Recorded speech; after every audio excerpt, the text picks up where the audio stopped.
Hello friends, welcome back to the channel. इस video में हम डिस्कस करेंगे सीडीपी के कुछ प्रीवियस ईयर क्वेश्चंस और ये क्वेश्चंस आपको पेपर में बहुत ज़्यादा हेल्प करेंगे। अगर आपको कंटेंट अच्छा लगे तो चैनल को लाइक, शेयर और सब्सक्राइब ज़रूर करें और वीडियो को भी लाइक करें। तो चलिए देखते हैं अपना question number 1। Which of the following is an example of gross motor skill. दो तरह की स्किल्स होती हैं, आपको पता है, एक फाइन मोटर होती हैं, एक ग्रॉस मोटर होती हैं। तो उसमें से पूछ रहा है ग्रॉस मोटर स्किल का एग्जाम्पल क्या होगा। Sketching, holding a needle, walking fast, putting beads in a thread. अब इसमें से आप बताइए ग्रॉस मोटर स्किल का एग्जाम्पल कौन सा है। देखिए आंसर यहाँ पे है सी, वॉकिंग फास्ट, यानी कि तेज चलना। अब थोड़ा सा समझ लेते हैं ग्रॉस मोटर स्किल के बारे में कि ये होती क्या है। ग्रॉस मोटर स्किल को हिंदी में कहते हैं स्थूल गामक कौशल। अब स्थूल गामक कौशल क्या होते हैं, ये बड़ी एक्टिविटीज होती हैं। जैसे फॉर एग्जाम्पल जिसको बच्चा अपने हाथों को, अपने पैरों को, अपनी पूरी बॉडी को यूज करके करता है। जैसे घुटनों के बल चल रहा है, वो खड़े होके चल रहा है, तेज तेज चल रहा है, कूद रहा है, दौड़ रहा है, ये सारी चीजें क्या हैं, ये बड़ी बड़ी एक्टिविटीज हैं। तो ये ग्रॉस मोटर स्किल के अंदर आएंगे। जबकि चित्र बनाना, सुई पकड़ना, ठीक है, और धागे में मोती पिरोना, ये क्या है, बारीक चीजें हैं, बारीक काम कर रहा है, तो ये फाइन मोटर स्किल्स के अंदर आएंगे। तो इंग्लिश में अगर आप वर्ड्स देखेंगे फाइन एंड ग्रॉस, ग्रॉस यानी कि आप एक पूरी चीज को सम्मिलित कर रहे हैं उसमें, तो इसीलिए वो ग्रॉस में आप समझ जाइए कि कुछ बड़ा हो रहा है उसमें, ठीक है। तो चलना, कूदना, दौड़ना, ये सब जो आएगा आपका, ये ग्रॉस मोटर स्किल के अंदर आएगा, ठीक है। Next question, which of the following are secondary agencies of socialization. अब सोशलाइजेशन क्या होता है, समाजीकरण, और उसकी सेकेंडरी एजेंसी पूछी गई है। सेकेंडरी एजेंसी क्या होती है, द्वितीयक कारक जो होते हैं, ठीक है, समाजीकरण के द्वितीयक कारक। अब कौन से हैं, विद्यालय यानी कि स्कूल है, बुक्स, मीडिया और पेरेंट्स। अब आपको इसमें से देखना है कि आंसर ऑप्शंस कौन से होंगे, ठीक है। तो कोशिश करिए, इसका वीडियो को जो है आप पॉज करिए और आंसर करने की कोशिश करिए। फिर हम देखते हैं कि कैसे इस क्वेश्चन को हम जो है एलिमिनेशन मेथड से बहुत इजीली कर सकते हैं। अब देखिए आंसर यहाँ पे दिया है D1, 2 एंड 3, ठीक है। द्वितीयक समाजीकरण की हमने यहाँ पे बात की है। तो अब आंसर देख के, आंसर ऑप्शंस अगर आप देखेंगे किस तरीके से यहाँ पे दिए गए थे, ए था 1 and 4, B 1, 2 and 4, C 1, 3 and 4 और डी 1, 2 एंड 3। तो अगर आपको पता है कि पेरेंट्स या परिवार जो होता है वो प्राथमिक कारक होता है समाजीकरण का, तो आप इस क्वेश्चन को बहुत आसानी से कर सकते हैं, क्योंकि जो फोर्थ ऑप्शन है वो हर एक में दिया हुआ है, तो आपने उसको एलिमिनेट कर लिया। दैट मीन्स आप एलिमिनेशन मेथड से इस क्वेश्चन को सॉल्व करने में सक्सेसफुल हो गए। अब द्वितीयक समाजीकरण देखिए क्या होता है। प्राथमिक में तो होता है कि हम परिवार में जो सोशलाइजेशन होता है, ठीक है, परिवार में जो बच्चा चीजें सीखता है वो प्राथमिक समाजीकरण है। क्योंकि बच्चा जब पैदा होता है तो उसको चीजें नहीं पता होती, वो जिस समाज में, जिस परिवार में रहता है वो धीरे धीरे उसके अनुसार ढलता रहता है। तो प्राथमिक समाजीकरण में परिवार आएगा हमारा जो है, और हमारे माता पिता भी उस परिवार का ही हिस्सा हो गए। और द्वितीयक जो समाजीकरण है वहां पे हमारा विद्यालय, किताबें, मीडिया, इस तरीके की जो समाजीकरण के जो कारक हैं वो यहाँ पे आएंगे। तो ध्यान रखिएगा, प्राथमिक और द्वितीयक समाजीकरण दोनों के बीच का अंतर भी आपको पता होना चाहिए और कारक भी दोनों के पता होने चाहिए, किनसे और किस तरीके से बच्चे का समाजीकरण होता है।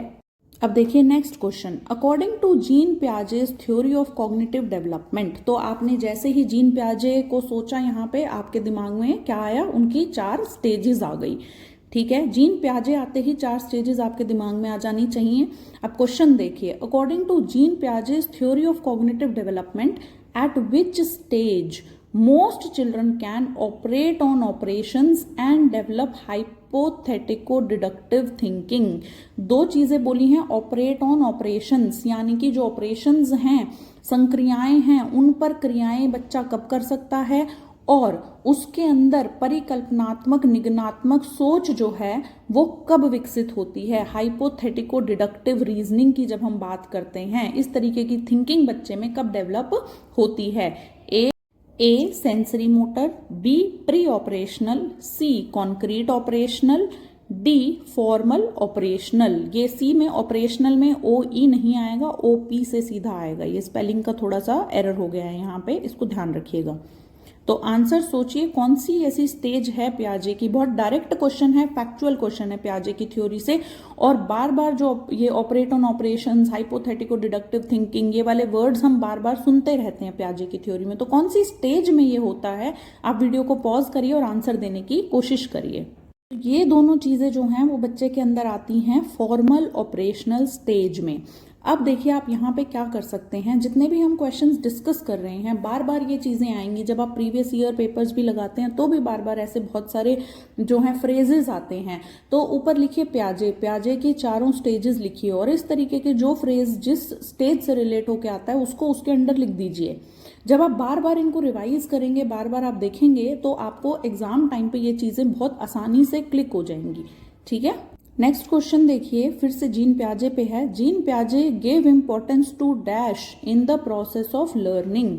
लर्निंग के प्रोसेस में, सीखने की जो अधिगम की जो प्रक्रिया है उसमें प्याजे ने किस पे फोकस किया था? A readiness to learn, B negative reinforcement, C competitive feelings, D functional fixedness. अब आप सोचिए कि प्याजे ने इनमें से किस पे फोकस किया था कि बच्चा रेडी हो जाए लर्न करने के लिए, तब उसको सिखाया जाए।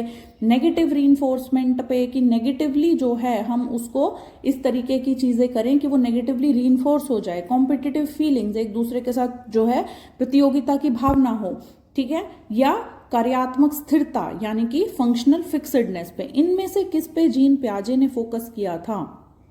जीन प्याजे ने फोकस किया था ए रेडीनेस टू लर्न पे, सीखने के लिए तत्परता। तो जब बच्चा सीखने के लिए तत्पर हो तभी उसको जो है सिखाया जा सकता है। बच्चे की रेडीनेस है जो उसको प्याजे ने बहुत ही ज्यादा महत्व दिया था अपनी थ्योरी में। अब नेक्स्ट क्वेश्चन देखिए, ये कोलबर्ग की थ्योरी से रिलेटेड है, कोलबर्ग की जो मोरालिटी की थ्योरी थी। Amarjit considers rules as fixed and advocates that everyone should follow rules irrespective of their personal situations. Amarjeet को लगता है कि रूल्स जो हैं, जो समाज ने बनाए हैं, वो फिक्स्ड हैं और हर किसी को उन रूल्स को फॉलो करना चाहिए, चाहे उनकी पर्सनल सिचुएशन कैसी भी हो। तो ये जो है किस स्टेज पे है कोलबर्ग की थ्योरी के हिसाब से, ये हमें बताना है। ए obedience and punishment orientation, B instrumental purpose orientation, C good boy good girl orientation, D law and order orientation। आप इसको सोचिए और इसका आंसर देने की कोशिश कीजिए। इसका जो आंसर होगा law and order orientation, D part होगा कानून और व्यवस्था उन्मुखी। नेक्स्ट क्वेश्चन देखिए, During a group work in class, Ramesh finds his students struggling to solve a given question. In order to scaffold them, Ramesh should। अब रमेश ने देखा कि उसकी क्लास में क्या हो रहा है, बच्चे एक क्वेश्चन को सॉल्व करने में स्ट्रगल कर रहे हैं, वो नहीं कर पा रहे हैं। तो रमेश को क्या करना चाहिए? A tell them to copy the answer from the book, कि बुक में से टीप के कर लो। B ask them to withdraw given assignment and move on the next task, उनको कह देना चाहिए कि इसको छोड़ दो और आगे चल पड़ो। C give cues and hints relevant to the problem, अब जो प्रॉब्लम है उससे रेलिवेंट उसको हिंट्स देने चाहिए, ठीक है, कोई संकेत देने चाहिए उनको। D complicate the question by ambiguous instructions, उसको और ज्यादा अस्पष्ट जो है इंस्ट्रक्शंस यानी कि निर्देश दे देने चाहिए बच्चों को, और ज्यादा उसको मुश्किल बना देना चाहिए, जटिल बना देना चाहिए। तो क्या करना चाहिए रमेश को? एक पेडागोजिक प्रैक्टिस है यहाँ पे, सोचिए और उसका आंसर दीजिए। तो आंसर यहाँ पे होगा C give cues and hints relevant to the problem. अब रमेश को क्या करना चाहिए? उनको क्यूज और हिंट्स देने चाहिए, यानी कि उनको प्रश्न से संबंधित कुछ संकेत देने चाहिए। ठीक है, रमेश को एक अच्छे फैसिलिटेटर की तरह यहाँ पे काम करना चाहिए, ना तो बच्चों को कहना चाहिए इसको छोड़ दो, ना बच्चों को कहना चाहिए कि आप इसको टीप लो। इंस्ट्रक्शंस बिल्कुल क्लियर होने चाहिए और उनको संकेत देने चाहिए जो उसकी प्रॉब्लम से रेलेवेंट हों। नेक्स्ट क्वेश्चन देखते हैं, ये लेव वाइगोट्स्की की थ्योरी पे बेस्ड है। To enhance students cognitive development, Lev Vygotsky advocated for. लेव वाइगोट्स्की ने जो है किसका सपोर्ट किया था? Social isolation, B use of culture tools, C rote memorization, D passive imitation. अब अगर आप ध्यान से सोचेंगे कि लेव वाइगोट्स्की जो थे वो एक कंस्ट्रक्टिविस्ट थे, तो आपके दो ऑप्शंस यहाँ पे एलिमिनेट हो जाते हैं।